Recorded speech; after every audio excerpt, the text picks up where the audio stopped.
Shalom, selamat sabat bagi kita semua. Shalom, selamat sabat.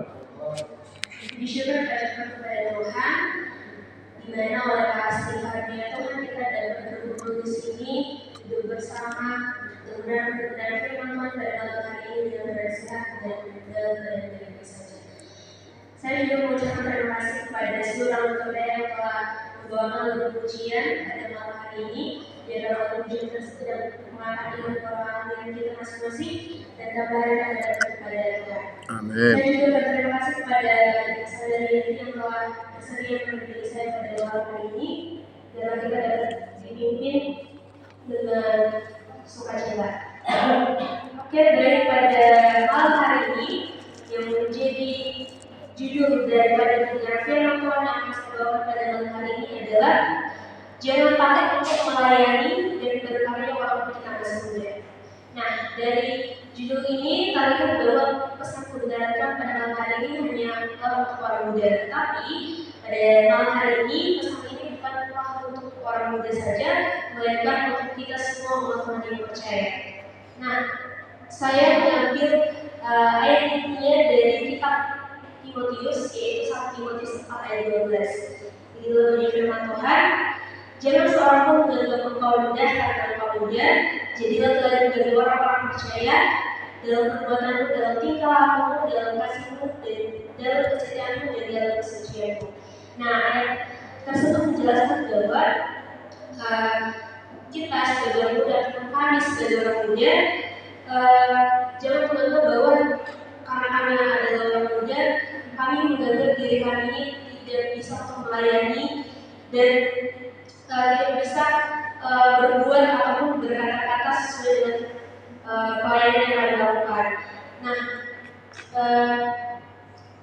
kita sebagai orang muda, kami sebagai orang muda, sering dibilang kami orang muda ini sebagai generasi penerus gereja. Nah, menurut saya generasi penerus gereja itu harus berani menjadi terang dan garam dunia. Nah, itu terang dan garam dunia bisa tercapai oleh muda sesuai dengan porsi mereka masing-masing. Di mana porsi itu adalah sebuah talenta. Nah, Tuhan mempercayakan kepada kita semua, kepada orang-orang atau umat-umat yang percaya kepadanya sebuah talenta yang berbeda-beda dan beragam. Tentunya dengan maksud Tuhan mempercayakan itu kepada kita untuk mengembangkan talenta tersebut yang ada dalam diri kita dan membuat talenta tersebut bisa dalam pelayanan ataupun bisa untuk melayani Tuhan. Seperti yang tertulis dalam kitab Matius 25 ayat 14-30 di mana di sana membahas tentang talenta yang berbeda dan tentang tanggung jawab. Nah, di sana menjelaskan bahwa kita mempunyai talenta dan dipercayakan ada talenta pada diri kita masing-masing atau ada keunggulan pada diri kita masing-masing. Dan Tuhan mau kita bertanggung jawab atas talenta yang kita miliki dan jangan menyia-nyiakannya. Itu menurut Matius 25 ayat 14-30. Nah, begitu juga kita dalam pelayanan, apalagi khususnya teman-teman orang muda, di mana pada saat kita melayani, kita tidak harus menjadi matahari yang menerangi seluruh penjuru dunia.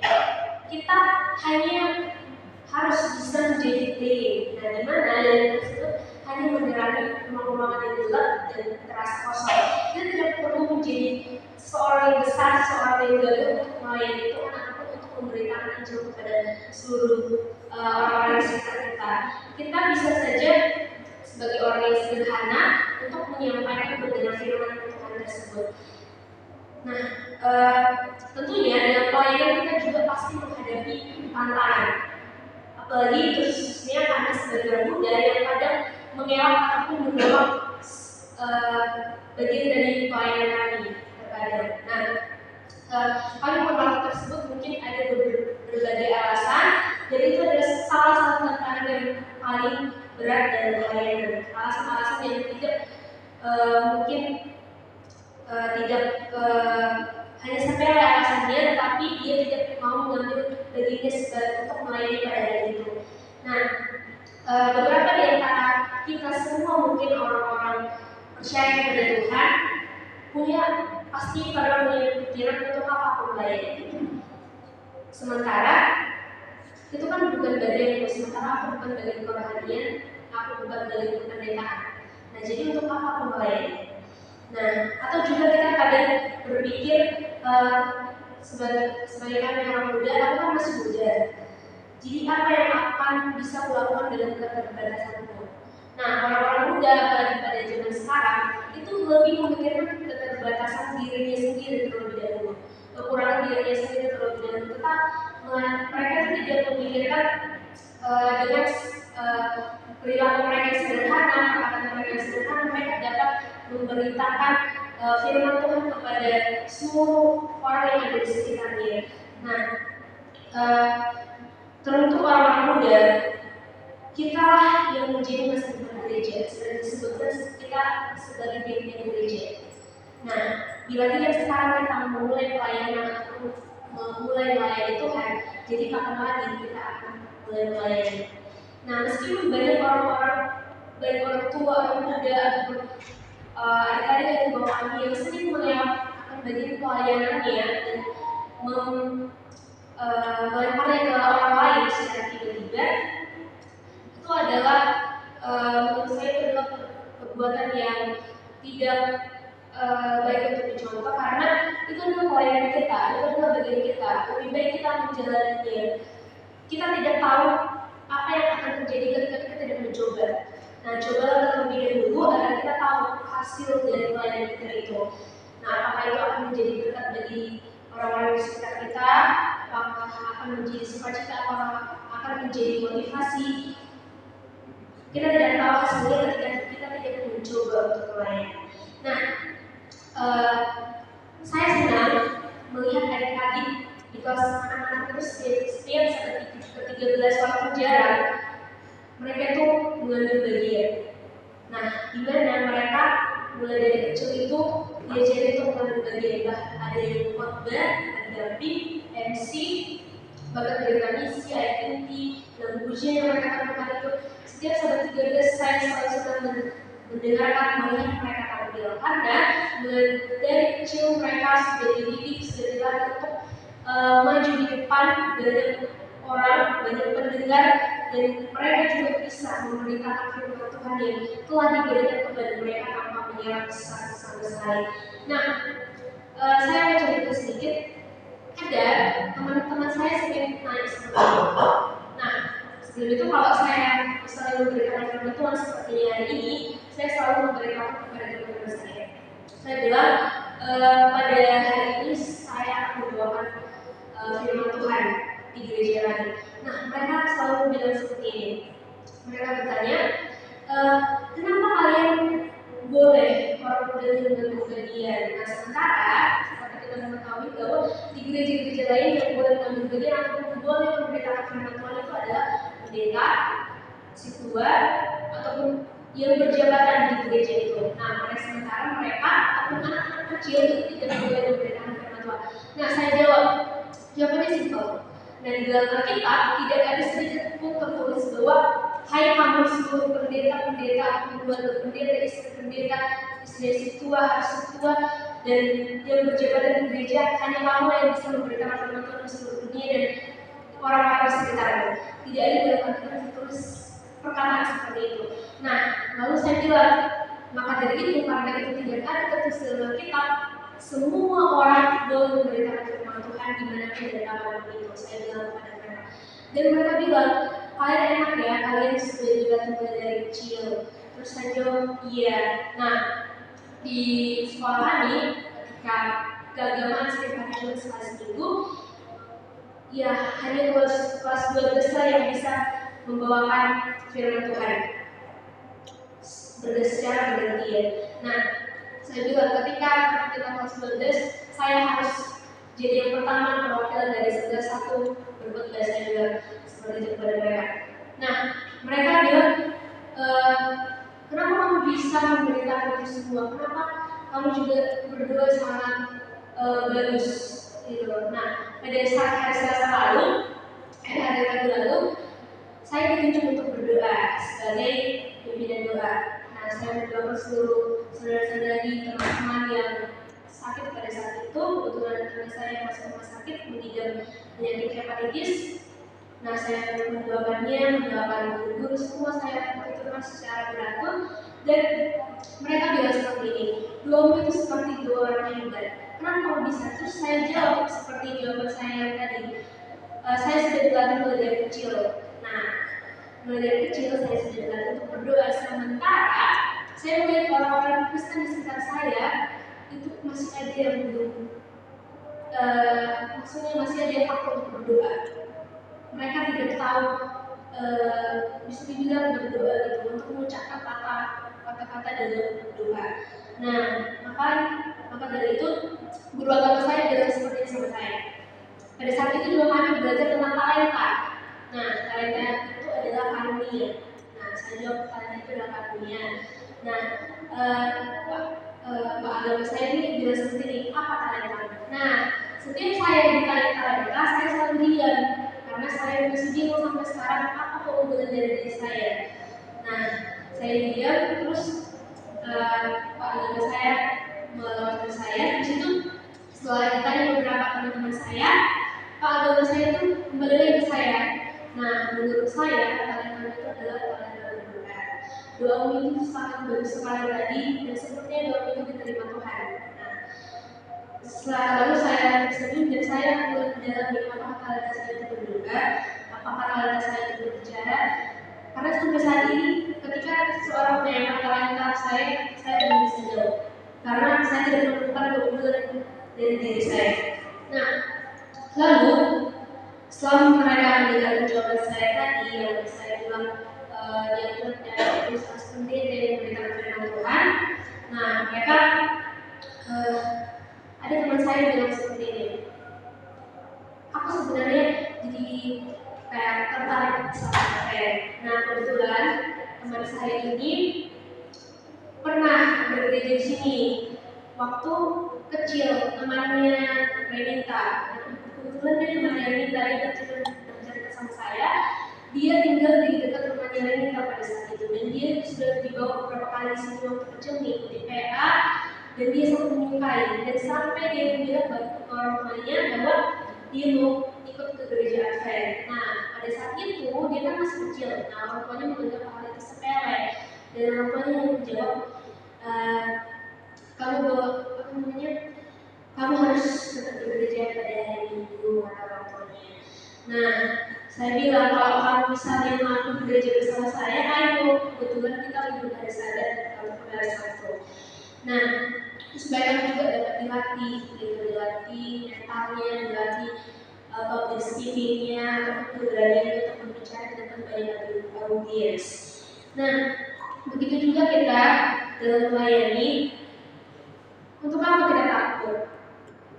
Untuk apa kita takut untuk memberitakan firman Tuhan? Walaupun kita tidak mempunyai jabatan apapun, kita orang sederhana, kan bukan harus orang yang berjabatan untuk memberitakan, yang harus bisa memberitakan firman Tuhan. Nah, apalagi untuk orang muda, kita bukan harus menunggu tua untuk bisa memberitakan firman Tuhan. Nah, melayani itu tidak semata berdiri di depan mimbar, menjadi pelayan musik, ataupun tampil ke muka umum. Bukan hanya karena itu, bukan hanya karena berdiri biar aku bisa berdiri di depan mimbar atas mengambil pelayanan. Nah tujuannya bukan itu, tetapi tujuannya itu adalah memberitakan kebenaran firman Tuhan. Nah melayani dalam arti sesungguhnya itu apa? Menurut saya melayani itu adalah kita berani menjadi saksi Yesus lewat dari perilaku kita, perbuatan kita, dan cara kita berbicara kepada orang lain. Nah, Tuhan, ketika kita melayani, Tuhan itu tidak melihat kemampuan kita sampai di mana, cara berbicara kita sampai di mana. Tetapi Tuhan itu melihat bagaimana kita menyampaikan dengan ketulusan hati kita, bagaimana kita sangat bersukacita ketika kita diminta untuk melayani pada hari itu. Nah, jadi untuk apa kita takut untuk melayani? Untuk apa kita takut untuk berkarya? Baik kita masih muda, baik kita tua, tidak ada seorang pun yang melarang kita untuk melayani. Nah, seperti ayat ini tadi, jangan selalu menganggap kaum muda karena kaum muda, khusus untuk orang muda pada saat ini yang mengutamakan dirinya. Pada saat itu orang muda itu mengutamakan gengsi daripada perbuatan mereka. Nah, saya juga mengambil penjelasan dari ayat penutup, yaitu ayat itu tertulis dalam Yeremia 1:7. Nah, begitulah bunyi firman Tuhan. Tetapi Tuhan berfirman kepadaku, janganlah katakan aku ini masih muda. Tetapi kepada siapapun engkau utus, haruslah engkau pergi, dan apapun yang kuperintahkan kepadamu haruslah engkau sampaikan. Nah, ayat itu menjelaskan bahwa kemanapun kita pergi, diutus Tuhan dimanapun kita, usahakan untuk memberitakan apa yang diperintahkan Tuhan kepada kita. Karena kita tidak tahu bahwa sebenarnya perkataan kita yang sederhana itu dapat membawa motivasi dari diri orang-orang yang ada di sekitar kita tanpa kita sadari. Maka dari itu berkata-kata dan berbuat serta bertingkah lakulah menurut kehendak Tuhan. Nah, yang menjadi kesimpulannya pada malam ini, walaupun kita masih muda, kita belum tentu bisa hidup sampai di hari tua kita. Termasuk orang muda.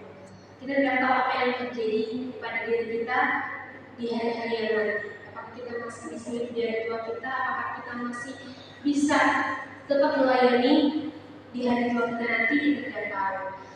Nah, jadi pada saat ini kita diminta untuk melakukan yang terbaik untuk Tuhan. Karena Tuhan juga setelah melakukan apa yang terbaik untuk kita. Dan Tuhan ada meminta kita untuk melayani Dia, untuk memberitakan Injil kepada seluruh dunia.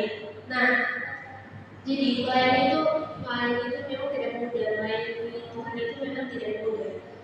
Butuh proses, butuh tubuh yang kuat, jiwa yang segar, dan roh di dalam tubuh kita. Dan jangan memandang remeh didikan Tuhan itu. Orang muda sekarang, apalagi itu sangat meremehkan firman Tuhan.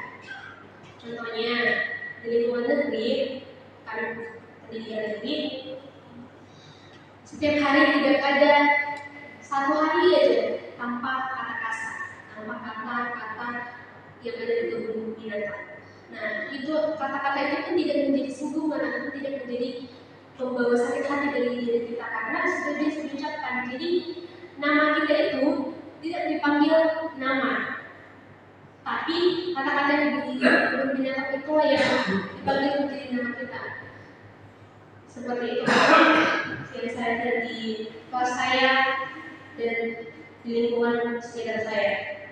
Nah, kita juga harus tunduk kepada Tuhan, kepada Rahasia, dan pastikan kita dapat melayani dengan baik. Nah, mari terus berkarya bagi Tuhan dengan apa yang kita miliki. Mau sederhana pun apapun kita, itu bisa kita lakukan untuk memuliakan nama Tuhan. Nah, kita bisa merebut kembali talenta kita. Nah, yang dulu kita salah gunakan talenta kita salah gunakan keunggulan dari diri kita untuk hal-hal yang lain. Mari kita fokuskan talenta kita itu untuk melayani Tuhan. Nah, biarlah dengan kita melayani Tuhan, mungkin ada banyak orang yang akan membenci kita pada saat itu, ataupun pada saat ini. Banyak orang yang berdatangan, orang-orang itu akan membenci kita. Itu yang akan kita alami. Tetapi itu melayani Tuhan itu adalah sebagai tugas kita, sudah menjadi kewajiban untuk melayani Tuhan. Nah, dunia ini kejam, tetapi dunia itu sudah terlebih dahulu membenci Yesus daripada kita. Nah, maka dari itu pergunakanlah waktu selagi kita masih diberi kesempatan, pergunakanlah segala sesuatunya untuk melayani Tuhan, supaya kita dapat disebut sebagai anak Tuhan, dan selama hidup kita dapat terus fokus melayani Tuhan dan membimbing ataupun mengarahkan orang-orang yang di sekitar kita untuk fokusnya itu kepada jalan kebenaran. Nah, mungkin sampai di sini lah dari firman Tuhan yang bisa saya bawakan tentang pelayanan tentang talenta pada malam hari ini. Kiranya segala kebenaran firman Tuhan yang saya sampaikan pada malam hari ini dapat menjadi motivasi, pedoman, serta contoh bagi kita masing-masing. Tuhan Yesus memberkati. Amin.